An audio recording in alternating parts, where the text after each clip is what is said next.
Most important question जो आपके pre board और आपके बोर्ड में पूछे जा चुके हैं। तो प्री बोर्ड का एग्जाम होगा आपका जनवरी में होने वाला है, ठीक है। तो इसके क्वेश्चन किस प्रकार से पूछे जाते हैं वो हम आप लोगों की सारी प्रैक्टिस कराएंगे, और आने वाले जो क्वेश्चन होंगे उनके भी हम लगातार जानकारी आप लोगों को देते रहेंगे, ठीक है।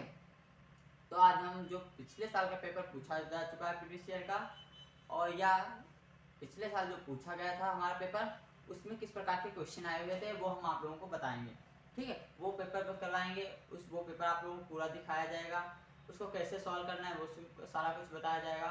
और आने वाले समय में यानी जनवरी में जो पेपर होने वाला है उसमें किस प्रकार से क्वेश्चन पूछे जाएंगे, या प्री बोर्ड या आपके बोर्ड में जो क्वेश्चन पूछे जाएंगे वो किस प्रकार से किए जाएंगे, पूछे जाएंगे, वो सारा कुछ हम आप लोगों को बताएंगे। तो अगर आप लोगों ने अभी तक आप लोगों ने हमारे चैनल को लाइक और सब्सक्राइब नहीं किया, लाइक और सब्सक्राइब कीजिए। चलिए हम स्टार्ट कर क्वेश्चन 18 नंबर दिया है, यानी क्वेश्चन है अद्वितीय हल की दशा होती है। तो अद्वितीय हल की दशा होती है, कैसी होती है?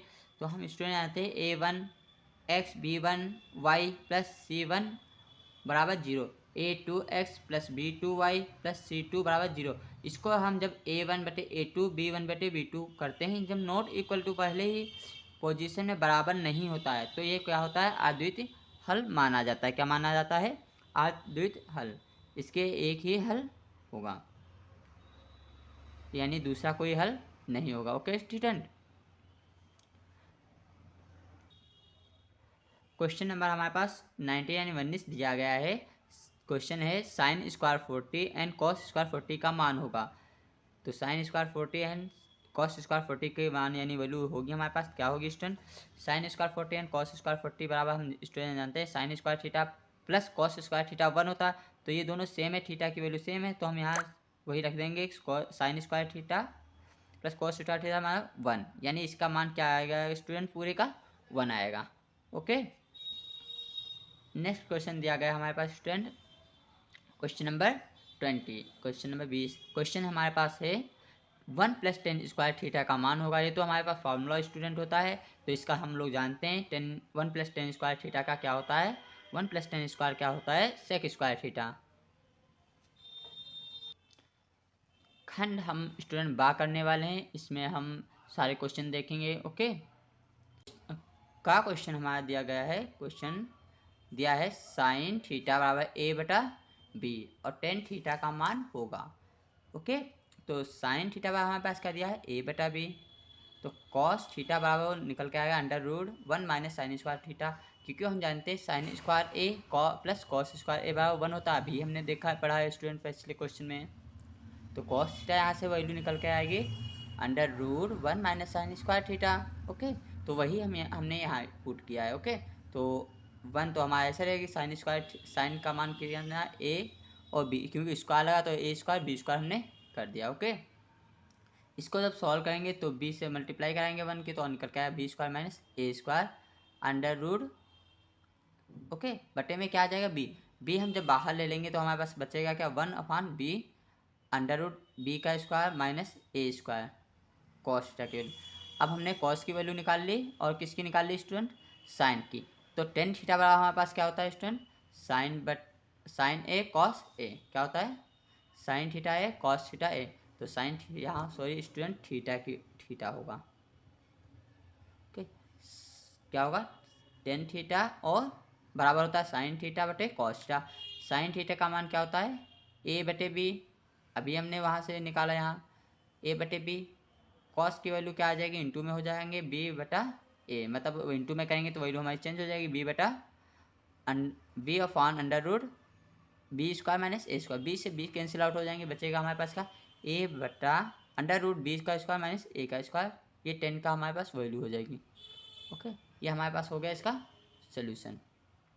तो आप लोगों ने अगर हमारे चैनल को अभी लाइक और सब्सक्राइब नहीं किया, लाइक और सब्सक्राइब करें, लोगों को शेयर करें।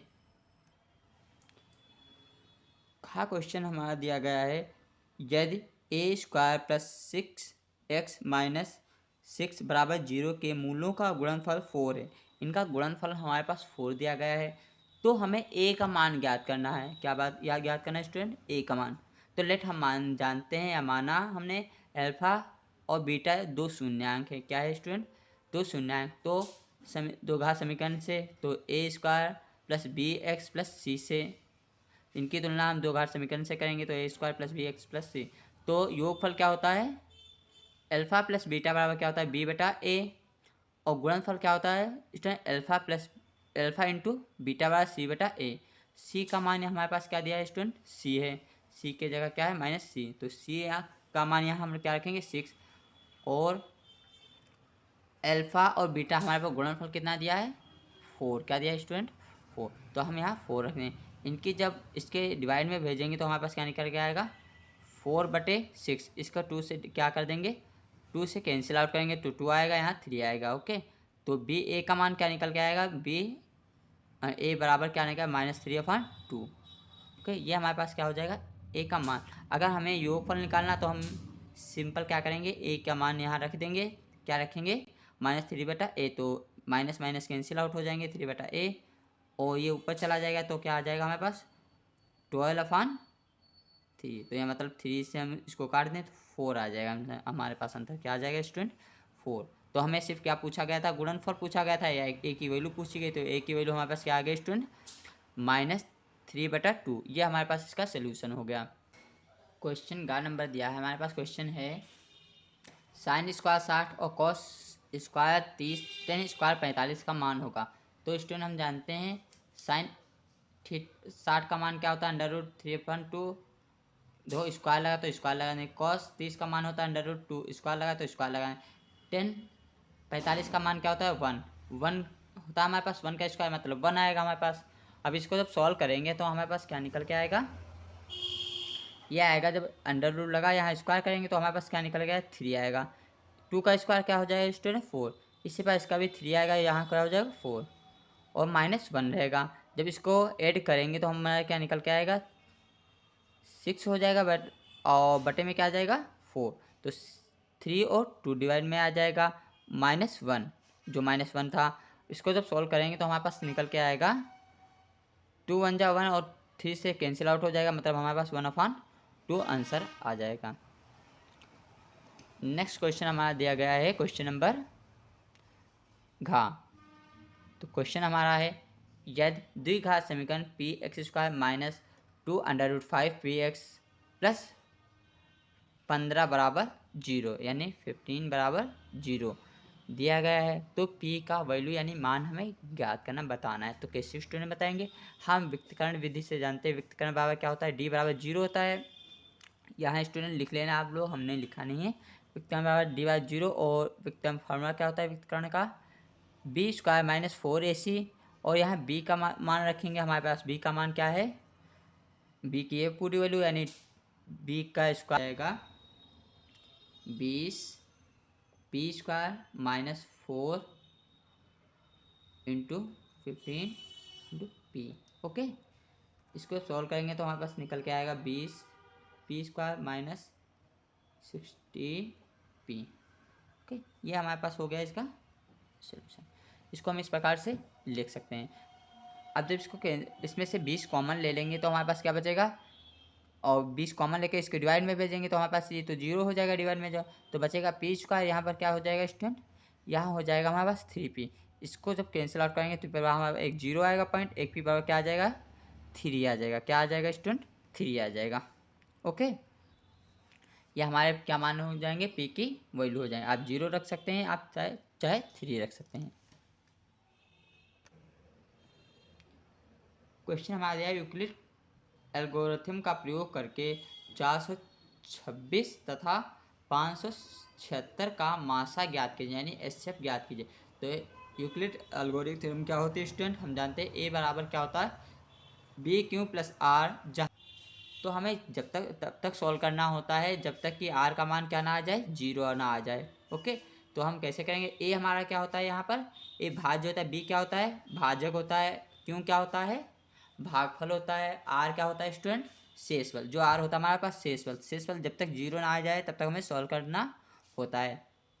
तो चलिए इन दोनों को हम कैसे सॉल्व करेंगे चलिए देखते हैं। तो ए बराबर 576, बी बराबर क्या है? 426। 576 और 426 को रखेंगे तो 1 आएगा। इसकी टेबल हम पढ़ेंगे कितना आएगा? 1 बार पढ़ेंगे तो हमारे पास शेषफल कितना आएगा 150। ओके, अब यहाँ पर 426 बचा, यहाँ क्या बचेगा, जो यहाँ वैल्यू आएगी वो हम यहाँ रख देंगे। जब इसकी टेबल पढ़ेंगे तो हमारे पास 2 बार पढ़ना पड़ेगा, क्या आएगा 126 आएगा। अब 126 यहाँ रखेंगे और यहाँ पर जो बाहर रखेंगे एक ही जगह वो हमारे पास क्या रखेंगे 150 रखेंगे यहाँ पर। तो 150 यहाँ पर रखेंगे और यहाँ पर क्या रखेंगे 126। 126 की टेबल पढ़ेंगे, 1 बार पढ़ना पड़ेगा।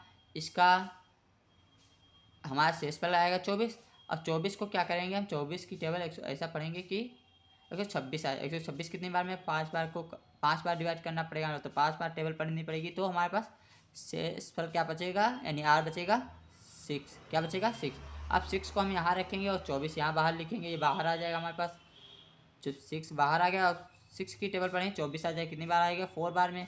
तो 4 आया तो हमारे पास रिमाइंडर यानी 0 कितना, शेषफल कितना आ गया 0। तो आर बार हमें 0 मिल गया। तो जो ये बचा हुआ है हमारे पास, ये हमारे पास क्या होगा एचसीएफ होगा। क्या होगा स्टूडेंट, एचसीएफ। अगर आप लोगों को समझ में नहीं आया तो हमने आपको पिछली वीडियो में बताया, पीछे हमने पढ़ाया हुआ है कैसे ये सब सॉल्व किए जाते हैं, तो आप वहाँ से इसको देख सकते हैं। ओके स्टूडेंट, नहीं आता फिर भी तो आप हमें कमेंट करिए, हम आप लोगों को बता देंगे। क्वेश्चन नंबर 22 दिया हुआ है, किन्हीं 3 खंडों को हल कीजिए का क्वेश्चन दिया गया है। सिद्ध कीजिए कि √5 एक अपरिमेय संख्या है। √5 क्या है स्टूडेंट, एक अपरिमेय संख्या है। तो हमें इसमें कुछ नहीं करना होता, हमें सिर्फ 2 काम करने होते हैं। क्या है, सबसे पहले मान लेना है एक √5 का है परिमेय संख्या है, जिसे हम p/q के रूप में लिख सकते हैं, जहाँ p और q क्या होते हैं हमारे स्टूडेंट, पूर्णांक होते हैं। इतना आप लोगों को लिखना है। और q बराबर क्या नहीं हो सकता स्टूडेंट, 0 नहीं होता। ये इस प्रकार के जितने क्वेश्चन पूछे जाएंगे उसमें आपको सभी में यही करना काम है। ओके, तो जैसे यहाँ √5 दिया, 3 दे सकता है, 2 दे सकता है, कुछ भी दे सकता है। ओके, तो आप लोग इसी प्रकार से कर लेंगे। तो √5 बराबर क्या होगा p/q, और अंडर हटेगा यहाँ स्क्वायर चढ़ेगा, p का स्क्वायर q का स्क्वायर, इस प्रकार से लिख सकते हैं। q इससे बराबर आ जाएगा तो इंटू में क्या आ जाएगा p square q square, p बराबर क्या होगा p स्क्वायर। तो इसको p को हम क्या लिखेंगे, p को हम इस प्रकार जब लिखेंगे p इंटू p लिख सकते हैं, स्क्वायर आ जाएगा। p को हमने एक इसके बटे में भेज दिया। अब देखो p बराबर हमें क्या दिखा रहा 5q p, जहाँ p बराबर पूर्णांक है, p क्या है एक पूर्णांक तथा p क्यों एक भिन्न है। ये वाली जो बच गए हमारे पास क्या हो, किस रूप में हो गई, भिन्न के रूप में हो गए। ये भिन्न के रूप में हो गए, जो कि हम जानते हैं पूर्णांक बराबर भिन्न के बराबर भिन्न संख्याएं नहीं हो सके।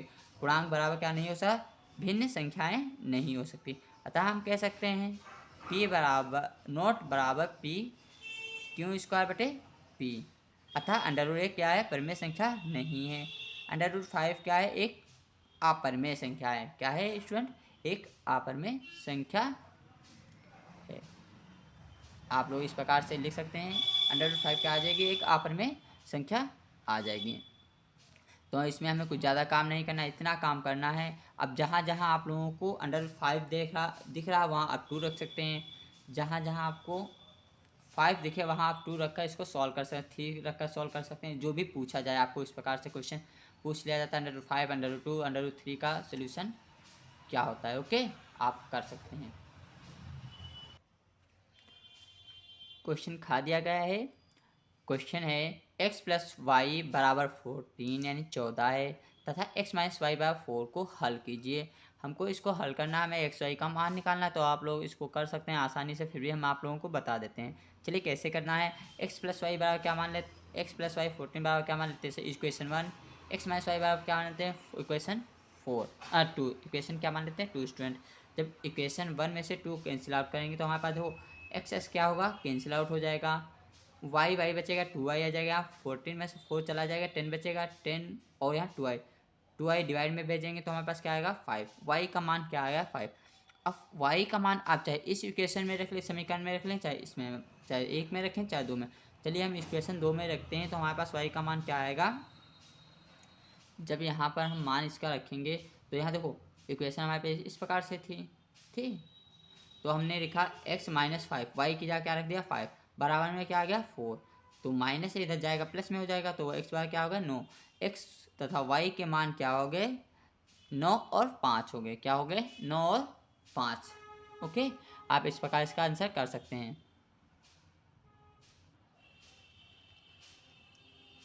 क्वेश्चन हमारा दिया गया है। क्वेश्चन है, एक समबाहु त्रिभुज ABC की भुजा 2 है। एक समबाहु त्रिभुज है मतलब उसके चारों भुजाएं, तीनों भुजाएं कैसी स्टूडेंट है? सेम यानी बराबर दी गई हैं। तो 2 है। उसके प्रत्येक शीर्ष के जो होंगे उसकी भुजाएं, उसकी लंबाई ज्ञात करनी। उसके प्रत्येक भुजाओं की लंबाई ज्ञात करनी, उस पर लंब डालकर। जो लंब पड़ेगा मतलब इस प्रकार हमारे पास त्रिभुज बना होगा, इस पर हमने एक लंब डाल दिया। किस पर? BC पर डाल दिया। इसी पर BA पर एक लंब डाल दिया, एक AC पर लंब डाल दिया। और जितने लंब पड़े हैं मतलब 3 लंब पड़े हैं, कौन कौन से हमारे पास? AD पड़ा हुआ है, BF पड़ा हुआ है, BF और CF पड़ा हुआ है। इनका हमें वैल्यू ज्ञात करनी है, यानी इसका मान हमें ज्ञात करना है, इसकी लंबाई ज्ञात करनी है। तो कैसे करेंगे स्टूडेंट? तो हम समकोण लगाएंगे ACD से। समकोण क्या लिखेंगे? समकोण ACD कौन सा है? समकोण ACOD। ये वाला हम इसको सॉल्व करेंगे। तो इसको सॉल्व करेंगे तो हम पाइथागोरस प्रमेय इसमें लगाएंगे। तो AC square plus AD square plus DC square. यहाँ AC स्क्वायर क्या है हमारे पास स्टूडेंट? AC स्क्वायर हमारे पास 2A स्क्वायर मतलब 2 दिया है। इसे प्लस बराबर हो जाएगा AD स्क्वायर प्लस क्या आ जाएगा? A square. इसके दो भागों में इसको कर देंगे तो हमारे पास A इसका मान आएगा, A इसका आएगा, तो हमारे पास A स्क्वायर। इसके जो 4 में से हमारे पास A चला जाएगा तो क्या AD स्क्वायर बराबर क्या होगा? 3A square. अब स्क्वायर लगा था यहाँ, तो AD बराबर हमारे पास क्या हो जाएगा? A√3। A तो बाहर आ जाएगा कॉमन बाहर निकल के, तो हमारे पास A√3। AD की मान कितना आ गया स्टूडेंट? अब तो ये भुजा जो AD आई, ये भुजा और ये भुजा तीनों बराबर हैं, क्योंकि हम समबाहु त्रिभुज में सभी भुजाएं कैसी होती हैं? समान होती हैं। तो हम लिख सकते हैं समबाहु त्रिभुज में प्रत्येक भुजा बराबर होती है, अतः हम लिख सकते हैं AD BF और CF बराबर हो जाएगा A√3। तो A√3 जो आएगी हमारे पास वैल्यू, वो हमारी क्या होगी? जितने लंब पड़े सभी की लंबाई होगी। ओके, तो आप लोगों ने अगर हमारे चैनल को लाइक और सब्सक्राइब नहीं किया, लाइक और सब्सक्राइब कीजिए फटाफट, और हमारे चैनल को शेयर कीजिए लोगों के बीच। नेक्स्ट क्वेश्चन दिया हुआ है स्टूडेंट, इसको हम थोड़ा सॉल्व करते हैं। कैसे, चलिए बताते हैं। तो क्वेश्चन दिया है, घ नंबर क्वेश्चन है हमारा। क्वेश्चन है, एक नदी के पुल के एक बिंदु से एक नदी के सम्मुख किनारों के आवागमन कोण क्रमशः 30 डिग्री तथा 45 डिग्री हैं। मतलब कोई एक व्यक्ति है जो पुल पर खड़ा हुआ है नदी के ऊपर, तो उसका एक कोण बन रहा है, वहाँ से देखने पर 30 बन रहा है और एक 45 बन रहा है। ब्रिज के ऊपर खड़ा हुआ है, नदी के दोनों तरफ देख रहा है, तो एक कोण 30 एक 45 बन रहा है। यदि पुल के किनारों में 3 मीटर की ऊंचाई पर है, पुल कितनी ऊंचाई पर है? 3 मीटर ऊंचाई पर है, तो नदी के चौड़ाई ज्ञात कीजिए। तो नदी की चौड़ाई ज्ञात करना तो हम कैसे करेंगे स्टूडेंट?